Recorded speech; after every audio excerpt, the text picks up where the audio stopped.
California unveils a plan to become an abortion sanctuary if Roe v. Wade is overturned, and David Brooks rips the state of modern conservatism. I'm Ben Shapiro. This is The Ben Shapiro Show.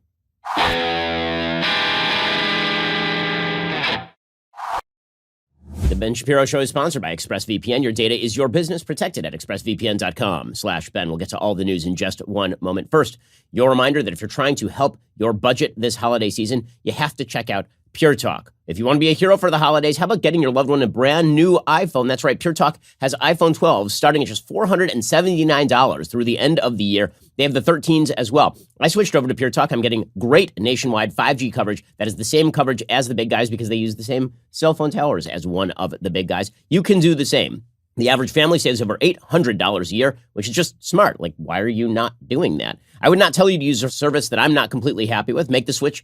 With Pure Talk's 30-day risk-free guarantee, you have nothing to lose. Unlimited talk, text, 6 gigs of data, just $30 a month. And as I say, the iPhone 12, just $479. Go to puretalk.com, shop for the plan and phone that's right for you. Then enter promo code Shapiro. Save an additional 50% off your very first month and save on a new phone. That's puretalk.com, promo code Shapiro. Pure Talk is simply smarter wireless. Some restrictions apply. See site for details. Go check them out once more at puretalk.com. Use promo code Shapiro to save an additional 50% off your very first month. Save on a new phone and save hundreds of bucks down the road. Alrighty, so I escaped California in 2020. And frankly, I feel like I was a couple of years too late. I'd been discussing with my wife the possibility of leaving California for a while. I'd been discussing with my business partner, Jeremy Boring, the possibility of taking our company and moving it out of state for quite a while. But finally, we pulled the trigger in 2020.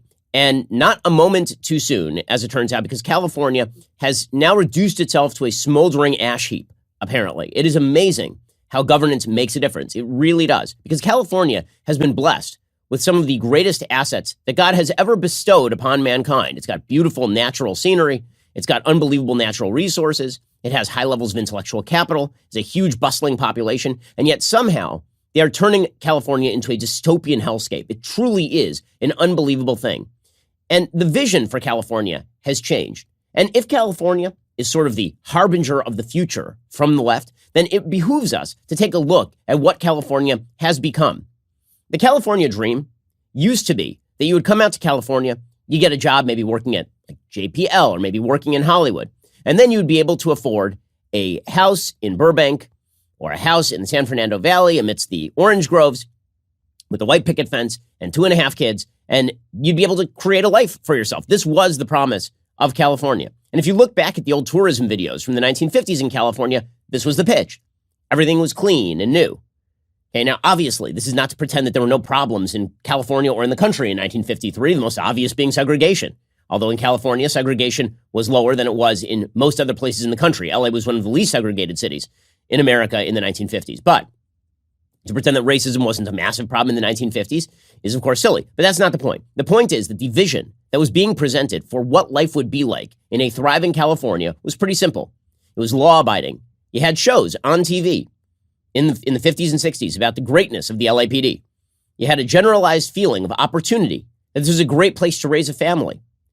Here's a tourism video from 1953, sort of bragging about what's best in California. In the years since the turn of the century, Los Angeles has grown from a sleepy pueblo to a vast, seething metropolitan city. Fine buildings, huge stores, busy citizens. This is Hollywood Boulevard and the world-renowned Grauman's Chinese Theater. In the forecourt of this celebrated cinema house are the footprints of the outstanding stars of the screen. It is almost unnecessary to say that among the chief attractions of the Southern California picture is its many miles of beaches where you can be as athletic as you choose or just loll around and build up a beautiful tan. Okay, so if you went back to California right now and you went to each one of those sites, they're hellholes. They really are. I mean, that video opens driving through downtown Los Angeles, right? You can see City Hall in that particular video. And City Hall is now Slum Row. It is a homeless encampment. And then they show Grauman's Chinese, right on Hollywood Boulevard. And they're close to Sunset and Vine over there. And that's kind of the center of Hollywood. That place has been taken over by the homeless a couple of years ago. There was a person who literally had a bucket of feces thrown on her at the intersection that they show in that video. And then they show Santa Monica Beach, which used to be clean and nice.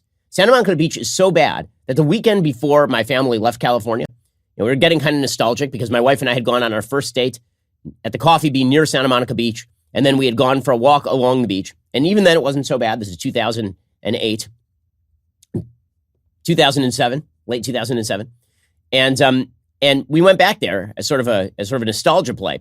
We brought our kids to a park on Santa Monica Beach where a homeless man was trying to expose himself to people. Another homeless man was spitting at patrons of a restaurant, and open needles were visible everywhere. They have wrecked California. They've completely wrecked it. And they seem to be morally invested in wrecking California. They seem to feel good about wrecking California.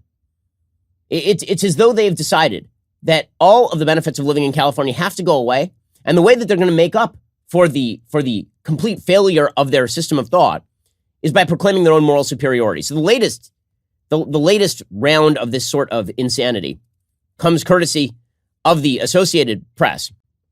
It's an amazing, amazing story. It really says all that you need to know about what California is and where California is going.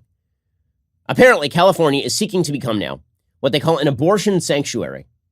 I'll get to this in just one moment, because that's just evil.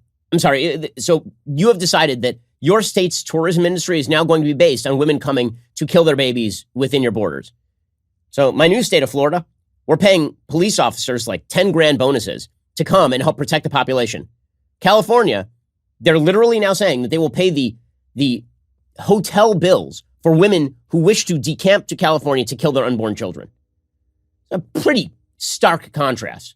We'll get to this story in just one moment, because it really does demonstrate, if this is the future of the country, we are so screwed. We are screwed beyond all comprehension. First, let's talk about your sleep quality. So if all of this messes with your sleep quality, as it would with mine, you need a mattress that is going to do you well. So I'm at a hotel right now. I'm not on my mattress at home, and I'll be honest with you, I slept like crap. I need my mattress at home. I need my Helix Sleep mattress. It was made just for me. Helix Sleep has a quiz. It takes just 2 minutes to complete. It matches your body type and sleep preferences to the perfect mattress for you. Why would you buy a mattress made for someone else? With Helix, you're getting a mattress you know will be perfect for the way you sleep. Everybody is unique. Helix knows that. They have several different mattress models to choose from. They've got soft, medium, and firm mattresses. Mattresses great for cooling you down if you sleep hot. Mattresses great for spinal alignment to prevent morning aches and pains. Even a Helix plus size mattress for plus size sleepers. So if you're looking for a mattress, you take the quiz, you order the mattress you're matched to, the mattress comes right to your door shipped for free. You don't ever need to go to a mattress store again. You've got a 10-year warranty, you get to try it out for 100 nights risk-free. They'll even pick it up for you if you don't love it, but you will. Helix even has financing options and flexible payment plans, so a great night's sleep is never far away. And I love my Helix Sleep mattress. You will too. Go to helixsleep.com/Ben, take their 2-minute sleep quiz. They'll match you to that customized mattress that'll give you the best sleep of your life. Helix is offering up to $200 off all mattress orders and 2 free pillows for our listeners at helixsleep.com/Ben. All right, so according to the Associated Press, California is seeking to become what they now call an abortion sanctuary. So first of all, I just want to point out the linguistic insanity of that phrase. The word sanctuary comes from the same root as the word sanctified. Right? A sanctuary is a place that is sanctified. That is what a sanctuary is. And in the before times, when there were ecclesiastical courts throughout Europe, you were able to rush to a church if you wish to avoid criminal culpability. People would rush to churches for sanctuary, right? They would claim sanctuary. This is obviously a major plot point in, for example, in Victor Hugo's Hunchback of Notre Dame. Is Esmeralda rushing into the Cathedral of Notre Dame and claiming sanctuary, right? Saying that she wishes to be subject to ecclesiastical law as opposed to the king's law.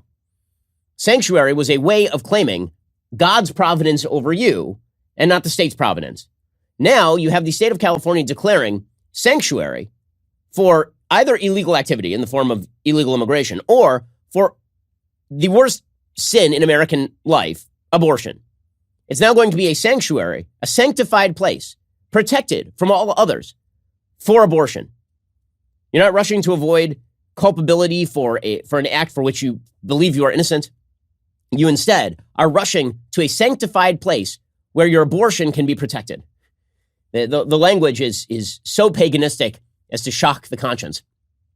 According to the Associated Press, with more than 24 states poised to ban abortion if the United States Supreme Court gives them okay next year, California clinics and their allies in the state legislature on Wednesday revealed a plan to make the state a sanctuary for those seeking reproductive care, that's a euphemism, including possibly paying for travel, lodging, and procedures for people from other states.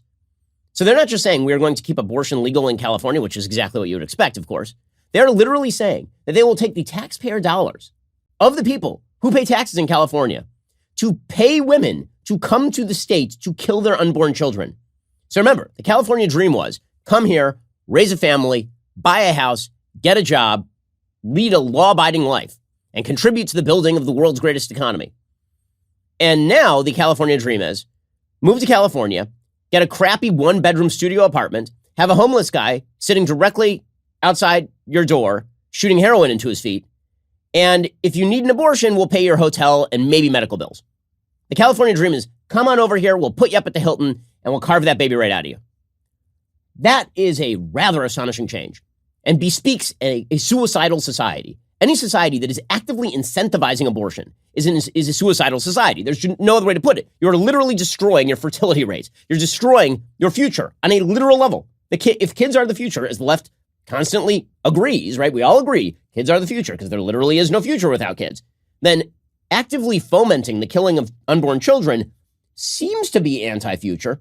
But California isn't about building a future anymore. California is about a vision of a utopian society in which full stasis has been reached. If you found a company in California right now, you're an idiot. I've talked to some of the biggest industrial founders in California. I've talked to some of the biggest tech people in California, the people who, I promise you, the biggest tech companies in California. And they've told me personally, if they were founding their companies today, there is no way in hell they would put those companies in California. There's a reason that Elon Musk just moved Tesla's headquarters out of California. There's a reason for this. This is a dying state, and they are choosing the death. This is a suicidal state in terms of policy, and a morally benighted state at that. The California Future of Abortion Council, made up of more than 40 abortion providers and advocacy groups, according to the AP, released a list of 45 recommendations for the state to consider if the High Court overturns Roe v. Wade, the 48-year-old decision that forbids states from outlawing abortion. The recommendations are not just a liberal fantasy. Some of the state's most important policymakers helped write them, including Tony Atkins, the San Diego Democrat who leads the state Senate and attended multiple meetings. Democratic Governor Gavin Newsom started the group himself, and in an interview last week with the AP, said some of the report's details will be included in his budget proposal in January. We will be a sanctuary, Newsom said, adding he's aware patients will likely travel to California from other states to seek abortions. We're looking at ways to support that inevitability and looking at ways to expand our protections. California already pays for abortions for many low-income residents through the state's Medicaid program. And California is one of 6 states that require private insurance companies to cover abortions, although many patients still end up paying deductibles and copayments. But money won't be a problem for state-funded abortion services for patients from other states. California's coffers have soared throughout the pandemic, fueling a record budget surplus this year. You know why the California coffers soared? Because the federal government pumped so much money into the economy that California actually increased its tax take. For all the jabbering about how states were going to go bankrupt because of COVID, states made money during COVID because the federal government pumped an unprecedented amount of money into the economy, and then California just taxed it. They actually had a state surplus last year. Next year, the state's independent legislative office predicts California will have a surplus of about $31 billion. Of course, none of that takes into account the structural debts that the state of California has, which probably run into the hundreds of billions or trillions at this point. California's abortion providers are asking the state to make it easier for people to get to the state. The report recommends funding, including public spending, to support patients seeking abortion for travel expenses like gas, lodging, transportation, and childcare. So some states try to incentivize you to come to their state by giving you a job or giving you a child tax credit or something. The state of California is encouraging people to come to the state of California and be paid to perform abortions. Full-scale moral insanity. They're asking lawmakers to reimburse abortion providers for services to those who can't afford to pay. A huge influx of people from other states will definitely destabilize the abortion provider network, said Fabiola Carrion, the interim director for reproductive and sexual health at the National Health Law Program. She said out-of-state abortions would also likely be later-term procedures, which are more complicated and more expensive. The report asks lawmakers to help clinics increase their workforce to prepare for more patients by giving scholarships to medical students who pledge to offer abortion services in rural areas, help them pay off their student loans, and assist with their monthly liability insurance premiums. So now we are going to pay up-and-coming medical students to violate the Hippocratic Oath. Amazing, amazing stuff. And again, speaks to the morality of California, where it is all about a feeling of consonance with left-wing morality, and not at all about the quality of life or future of the state. Which is why, if you are in California and you do not agree with this stuff, get the hell out now. Run. I've been telling people this since we left. Okay, I stuck around for as long as I thought it was possible to stay around. I do not understand why people are sticking around in California if they have a shred of sanity about them at this point. This is not getting better. It is getting worse. There is no point in California where they are going to turn around and realize that they've completely botched this thing beyond all recognition. They're not going to do it. There are too many Democrats in the state. California is the most populous Republican state. There are the most Republicans in California of any state because the population of California is upwards of 40 million.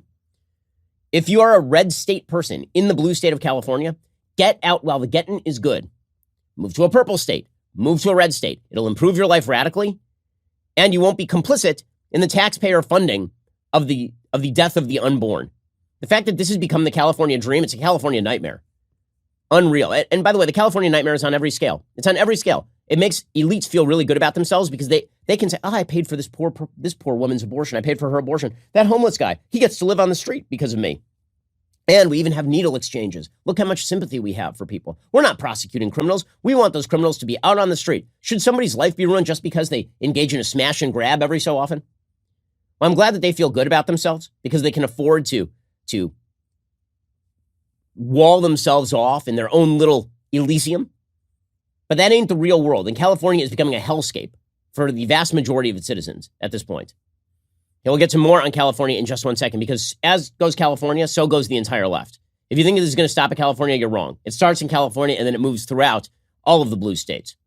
First, let's talk about the fact that you're going to spend probably a little bit too much this holiday season because everybody spends too much this holiday season. But you should be giving yourself the gift of extra money in your pocket. You can pay off your credit card balances and save with a credit card consolidation loan from Lightstream. Roll your high-interest credit card payments into just one payment at a lower fixed rate. Lightstream's credit card consolidation loans have rates as low as 4.98% APR with auto pay and excellent credit. Get a loan from $5,000 to $100,000. There are no fees. You can even get your money as soon as the day you apply. Lightstream believes that people with good credit deserve a better loan experience. That's exactly what they deliver. Just for my listeners, apply right now, get a special interest rate discount, and save even more. The only way to get that discount is to go to lightstream.com/Shapiro. Again, that's lightstream.com/Shapiro. Subject to credit approval, rates range from 4.98% APR to 19.99% APR. Include 0.50% auto pay discount. Lowest rate requires excellent credit. Terms and conditions apply. Offers are subject to change without notice. Visit lightstream.com/Shapiro for more information. Alrighty, so obviously it's not just abortion that is a California issue. It is just the most obvious moral abomination in which California wishes to be complicit. They're literally acting as a magnet for the killing of the unborn. That's an unreal thing. It is one thing to say that California wishes to retain legal abortion. You would expect nothing less. It's California. But for California to say that they actively want to pay people to come to California to have abortions it's nuts. It's just nuts. Okay, meanwhile, criminality in California continues to be a massive issue. Smash and grabs, organized smash and grabs are a thing. There's an 81-year-old woman who's recently shot inside her own home and robbed. There's a man who's recently shot on the street in California for his watch. He's in his car. Somebody walked up, shot him, took his watch. And the reason for this is pretty obvious. It's because California has decided that criminality will no longer count as crime. They've defined crime down. There's a famous phrase from former Senator Daniel Patrick Moynihan. It was defining deviancy down. His suggestion is that as a society, when you say something is no longer deviant, it becomes more common, which makes sense. When you subsidize things, they become more common. And when you define crime down, crime becomes more common. So if you take a felony and you treat it as a misdemeanor, you will get more of that behavior. And if you take a misdemeanor and you treat it as a non-crime, you'll get more of that behavior. This is exactly what you're hearing from the Beverly Hills police chief, who said yesterday that the big problem here is that we are catching the same criminals over and over and over again and then just releasing them back onto the streets. I have great technical systems here to catch criminals. And that's the thing, we're catching the criminals. And the problem is we're catching them over and over again.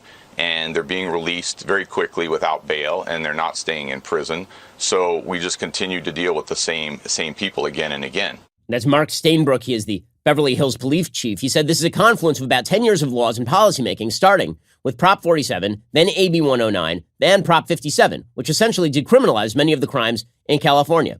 And it makes people in California feel good about themselves that they are doing this. I mean, sure, it's completely destroying quality of life. Sure, it's making street crime a thing again in California. But it makes the liberal elites feel so good about themselves. Meanwhile, a Safeway store in San Francisco, according to Daily Wire, is now investing heavily into security systems to prevent smash and grab robberies. The move comes as major metro areas, especially San Francisco and other California cities, combat a wave of group thefts in which large crowds of armed people rob stores and overwhelm employees. According to KPIX 5 San Francisco, customers say they've noticed more security guards inside and outside the store. Now they're seeing more security gates and barriers at the entrance. An automatic gate closes after each person to make it harder for thieves to make a run for it. Safeway added poles to its shopping carts to make them difficult to remove from the store. It closed off a side exit. It added a wall of water bottles directing customers to the front exit. According to a statement from Safeway, like other local businesses, we are working on ways to curtail escalating theft, to ensure the well-being of our customers, and to foster a welcoming environment for our customers. Their safety remains top priority. These long-planned security improvements were implemented with these goals in mind. None of this should be a shock. I mean, this is what California has fostered. Meanwhile, the homeless crisis in California continues to get worse and worse and worse. According to Mike Madrid, writing for the Sacramento Bee, quote, of all the disturbing societal trends that have been normalized over the past few years, it's homelessness that stands alone as the most morally outrageous and shameful. The visible daily reminder of the collapse of one of the government's most basic responsibilities is a blight on California and the policymakers who created the problem and simultaneously demonstrate complete incompetence in addressing it. 1 in 4 homeless people in America lives on California's streets. Remember, population in California is about 40 million. Population of the United States, about 330 million. 1 in 4 homeless people in the entire country live in California. Most of California's homeless problem is the result of policy failures in Sacramento, which is why no other state has anywhere near the problem California does, according to Mike Madrid. It says next year will mark 10 years since the elimination of the most powerful tool cities had to house low-income residents. Redevelopment allowed cities to designate areas in their community for future development opportunities and keep sales tax revenue generated by future projects. Cities could borrow against that revenue stream and set aside money for affordable housing, but it's not about the affordable housing. It's about the fact that California has decided to incentivize homelessness by saying that the police can't do anything about it. California now says that you're not allowed to move the crap that homeless people leave on the streets because it is their crap. California has suggested it's a fundamental freedom for people to live on the streets. And then you're surprised that homeless people are rushing in droves to California? And how about basic taxpayer services? Are we getting any of that in California? So they're not handling crime. They are not handling homelessness. They're not handling, the basic day-to-day functions of government, but they're going to pay people to come do abortions in California. By the way, 34,000 LAUSD students are going to not be able to attend school because of simultaneous regulatory mandates put down by the state of California. According to KTLA yesterday, about 34,000 students have not yet complied with the COVID-19 vaccine mandate in LAUSD. There's no longer enough time for students who haven't gotten their first shot to be fully vaccinated by January 10th, which means that you could have tens of thousands of LAUSD students who are not even allowed to attend school. So California is not performing basic functions. They're just performing out the left-wing fantasies of the fantasists.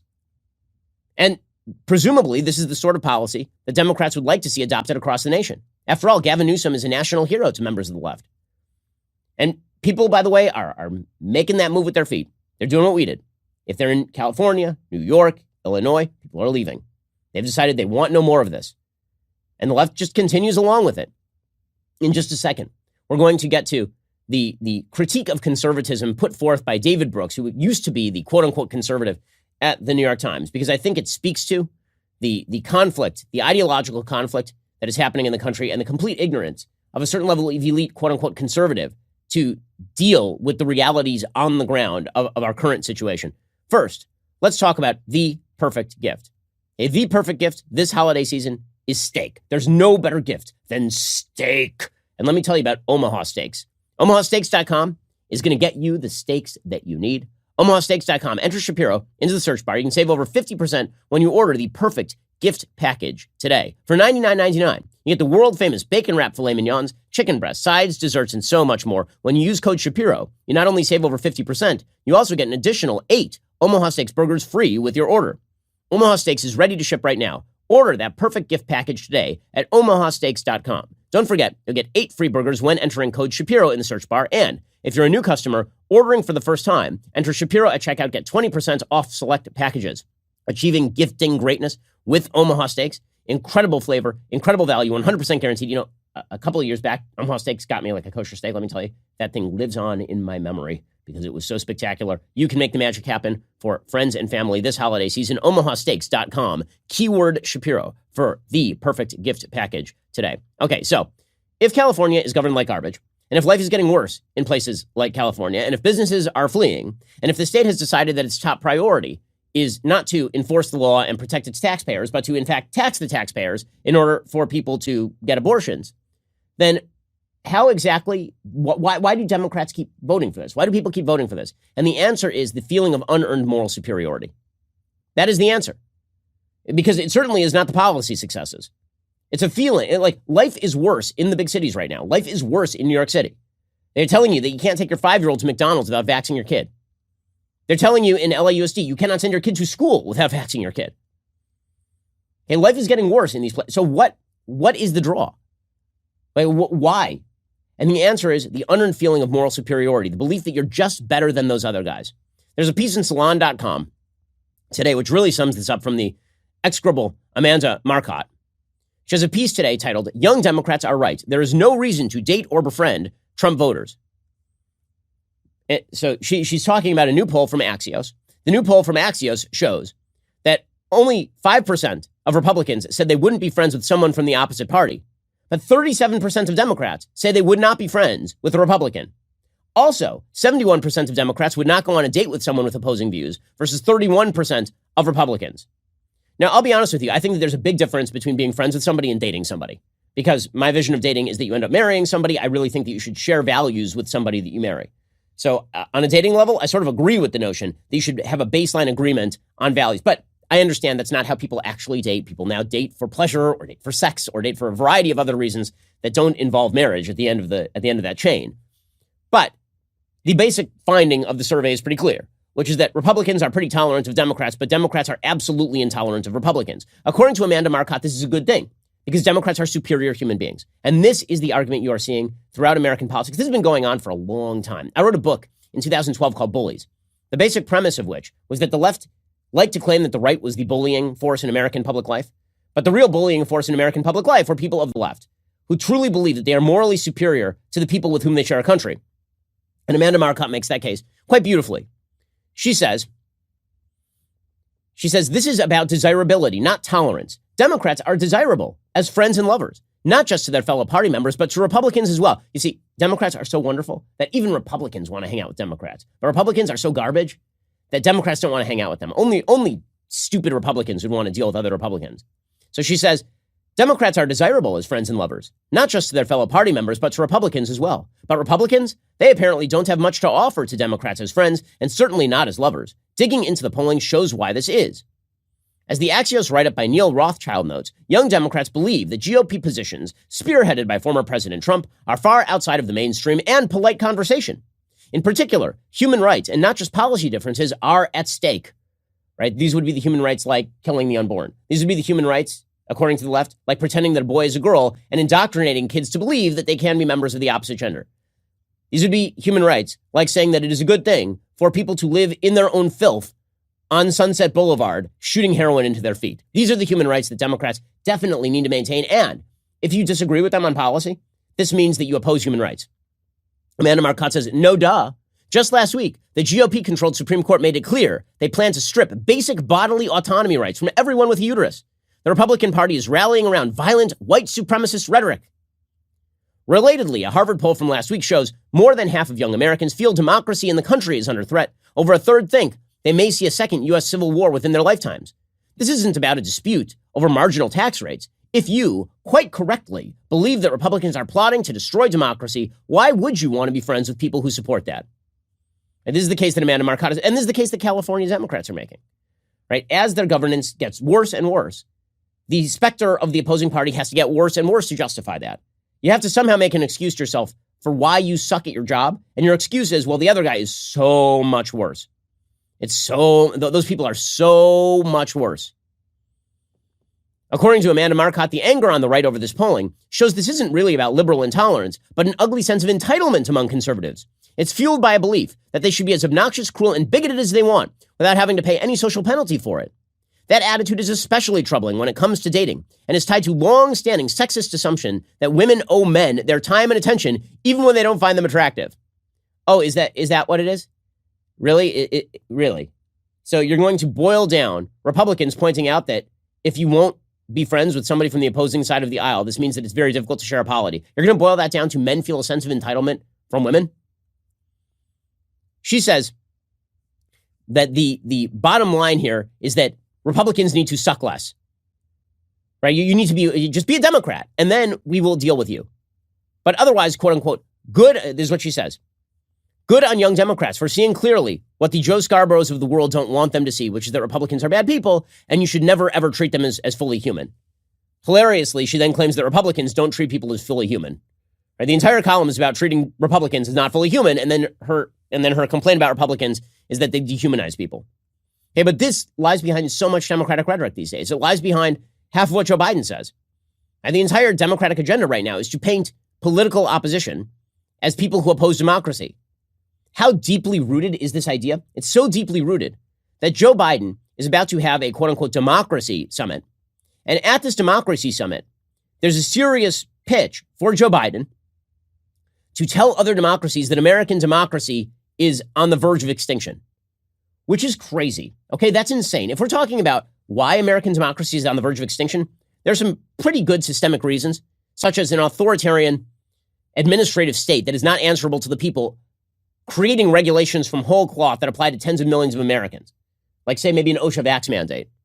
And that seems like a threat to democracy. Or maybe it's people in the federal government proclaiming that they could stack the Supreme Court, or that they could simply override the filibuster and do whatever they want on the pure majoritarian basis. Right? That's kind of a threat to democratic rights. But that's not what Joe Biden is talking about. According to the Democrats, the threat to democracy is the existence of Republicans. The Republicans themselves are a threat to democracy. And then they always point to January 6th as though January 6th was ever going to turn into a full-blown coup. I'm sorry, it wasn't. And if you believe it was, you're an idiot. I don't know what to tell you. January 6th was not a full-blown coup. It was ugly. It was despicable. You shouldn't be storming the Capitol building in the hopes of harming the Vice President of the United States or of delaying the business of constitutional government. You were involved in a riot and you should go to jail. Also, if you believe that we were really on the verge of democracy ending in America on January 6th, it's because you are an idiot or you are politically motivated or both. People are literally being charged right now for participating in January 6th who are posting on Instagram saying, I don't always drink, but when I'm invading the Capitol and drinking, I drink Coors Light. Does that sound, so it's the light beer hall pooch, as someone put it online. Like, does that sound like a real coup? But according to the Democrats, it is. Because again, the entire thing here is that if they can't justify their own failures, they can at least pretend that their opponents are Hitler. According to Politico, Joe Biden is now going to go in front of the world and lament the state of American democracy. On Thursday, Biden is going to open the Summit for Democracy, says Politico. Reduced by the pandemic to a giant two-day Zoom conference, leaders of 110 countries will make public commitments to fortify their own, in some cases rather notional, democracies. Biden seems to have been mugged by reality. Unlike his predecessors of whatever persuasion, this president has taken office at a moment when a democratic future in the United States can no longer be taken for granted. Really? Really? And if that's the case, wouldn't it be more because the government has seized powers that are way beyond its constitutional purview? Is anyone really afraid that they're never going to get to vote for president again?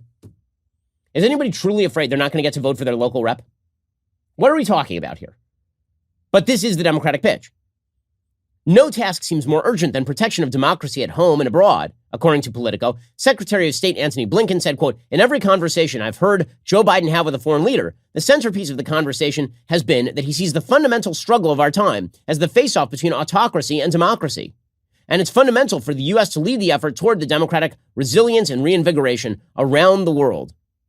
Biden hopes to reassert America's faith in democracy after 4 years in which former President Donald Trump toadied to dictators to lead the world's democracies in the heart of struggle with autocratic states, above all China, for the hearts and minds of the world's citizens, and to agree on strategies to fortify democracies against internal and external threats. If this effort should fulfill even a part of those hopes, Biden will be remembered as the FDR-like figure whom he aspires to be. And first of all, we should note here that FDR was not the great apex of American democracy. That dude was engaged in some behaviors like, for example, the complete imprisoning of all Japanese American citizens. FDR is a bad example of the nation's best Democrat, like small d Democrat. But this is the basic outline that has now been created by the left, is that we will be incredibly radical, and our radicalism is justified because the other side is just so evil. So how is the right to meet this? Well, the right should be able to meet this with good policy.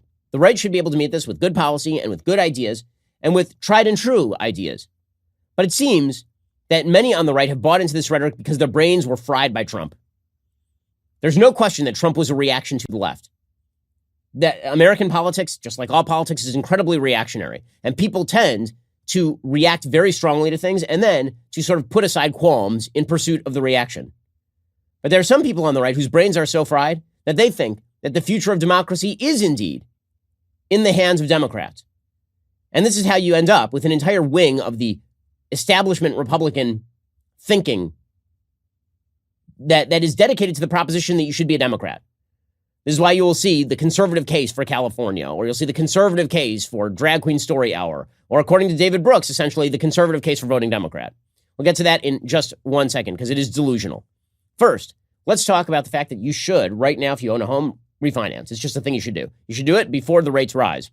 Mortgage rates are at historic lows again. That means you could easily drop your rate and your monthly payment. That's not going to last forever. The Fed is going to taper. Mortgage rates are going to go up. Everybody knows that next year, mortgage rates are going to rise. All you have to do right now to talk about refinancing is call American Financing, America's home for home loans. Take advantage of a free mortgage review. That's right, free, meaning no pressure, no obligation, no upfront fees, just a simple conversation with a salary-based mortgage consultant, someone who's going to listen to and guide you so you're getting a custom loan that achieves your goals. From lower rates to shorter terms, even the ability to access cash from your equity, they're ready to help you find the best deal possible. Our consultants can help you save up to $1,000 a month. You might even skip 2 mortgage payments, creating greater upfront savings. And you can pre-qualify for free by calling 866-721-3300. That's 866-721-3300, or visit AmericanFinancing.net. NMLS 182334, NMLSConsumerAccess.org. Go check them out right now, AmericanFinancing.net. Alrighty, coming up, we'll get to David Brooks's much ballyhooed piece in The Atlantic about how American conservatism is dead. We'll get to that in a moment. First, as the Biden administration continues to try to cram down their vax mandates, it's more important than ever that we continue to fight it. So far, the pushback is working. Not only has the OSHA mandate received a nationwide stay, this week a federal court enjoined the Biden administration from enforcing their federal contractor vaccine mandate. This is great news, but we would not be receiving that news without the continued application of pressure because the Biden administration is not backing down. Recently, Biden announced his winter COVID plan, which sounds less like pumpkin spice latte and a lot more like mandates and more mandates and then mandates to fly, to vaccinate in order to fly, and all the rest of this. This would put a wrench in travel plans for millions of Americans. Anthony Fauci yesterday said that if you're having a holiday party, you should try to force all of your family members to vax. And this is all crazy.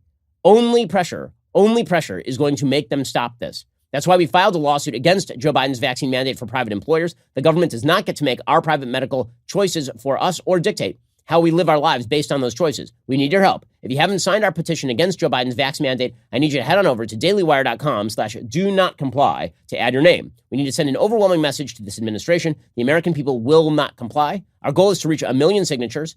That would provide a major boost to our legal challenge. We have nearly 750,000 signatures so far. We need your help to cross the finish line. Please sign the petition at dailywire.com/do-not-comply. Share our petition with all of your friends and family. Let's send a message so loud the Biden administration cannot ignore us.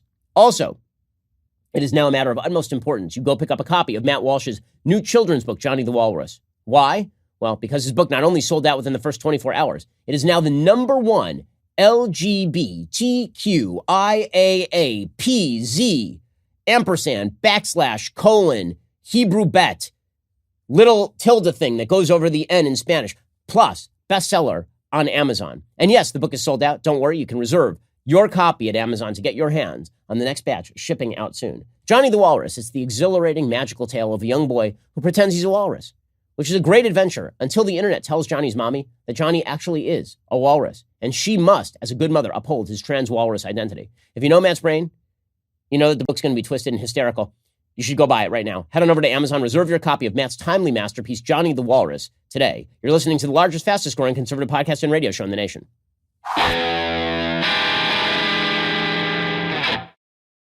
Okay, so just as I have said that the left is justifying its bad behavior by pointing to the evils of the right, there are some people on the right who will do the same, who will justify bad behavior by pointing to the evils of the left. My view of conservatism has always been that you don't get to be non-virtuous just because the other side is being non-virtuous. Now, you do have to protect yourself, you have to stand up for yourself, and you have to be muscular in doing all of those things. But there is a wing of the Republican Party, the establishment Republican Party, the kind of thinking man over at the New York Times editorial page, the David Brooks character, who believes that the best way to demonstrate your fealty to decency is to simply kowtow to the left because you're so embarrassed by the right. And these are people who just never got over Trump. It's not a shot coming from David Brooks, who once praised, I kid you not, the pleat in Barack Obama's pants. That's a thing that David Brooks once did. But this guy was considered the in-house conservative at the New York Times. Now he has a piece in The Atlantic, which is definitely where you're going to want to write about American conservatism. The same magazine that dumped Kevin Williamson for the great sin of being pro-life. He has a piece there called What Happened to American Conservatism? The rich philosophical tradition I fell in love with has been reduced to Fox News and voter suppression, says David Brooks. He says, I fell in love with conservatism in my 20s. As a politics and crime reporter in Chicago, I often found myself around public housing projects like Cabrini Green and the Robert Taylor homes, which had been built with the best of intentions but had become nightmares. The urban planners who designed those projects thought they could improve lives by replacing ramshackle old neighborhoods with a series of neatly ordered high-rises. But, as the sociologist Richard Sennett, who lived in parts of the Cabrini Green complex as a child, noted, the planners never really consulted the residents themselves. By the time I encountered the projects, they were national symbols of urban decay.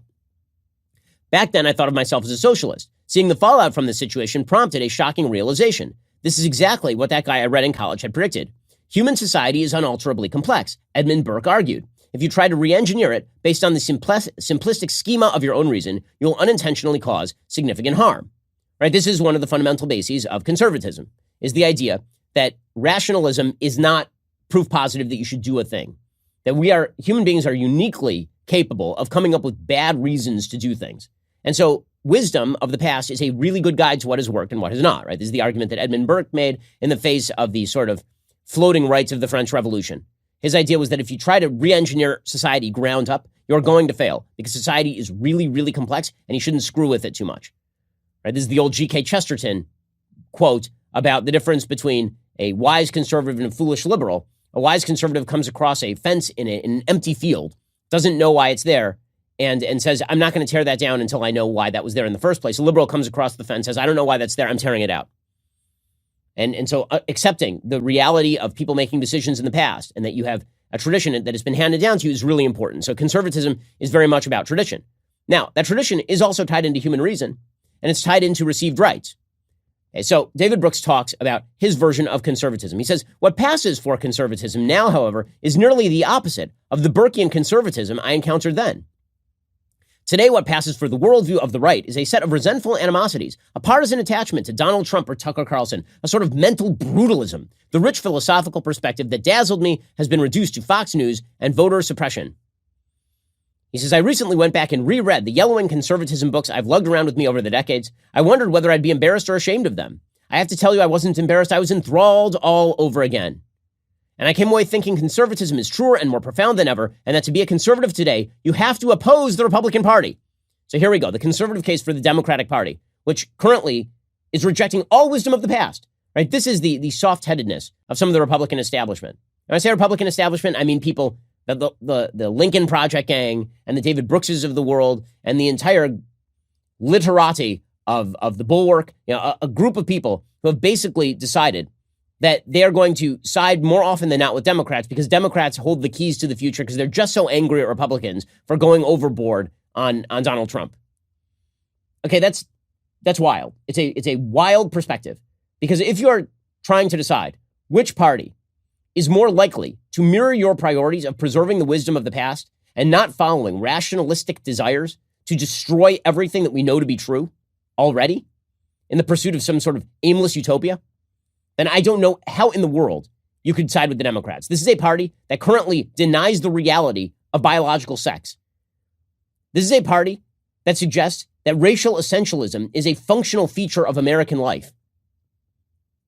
This is a party that believes that centralized power through government is the solution to your problems. And people like David Brooks are saying that future lies with the Democratic Party for conservatives. It's nuts.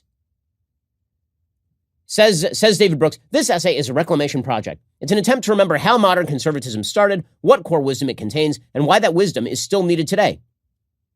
He points out the history of conservatism, which springs from the Enlightenment and from the Peace of Westphalia and the end of the religious wars in Europe.